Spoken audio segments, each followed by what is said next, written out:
Hi, I'm Gavin from Macpac. A child carrier is a perfect way to get your kids into the outdoors from a young age. There are just a few things you need to know before you hit the trails. Like any pack, it's important that your child carrier is fitted properly. Make sure the shoulder straps are adjusted to fit your torso length. Before loading your child into the carrier, ensure that you're on flat, solid ground. Your child's seat is adjustable with a simple hook and clip system. If you need to adjust the seat height, remove your child from the carrier before you make the adjustment. The top of your child's shoulders should be level with or just below the top of the backrest. Adjust the shoulder straps to fit over your child's shoulders without leaving a gap. Adjust the chest strap to ensure that the shoulder straps don't slip off.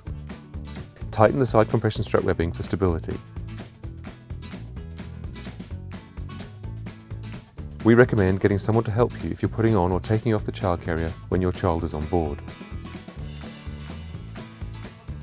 If you're unsure about how to use your child carrier safely, just ask a team member at any Macpac store for advice.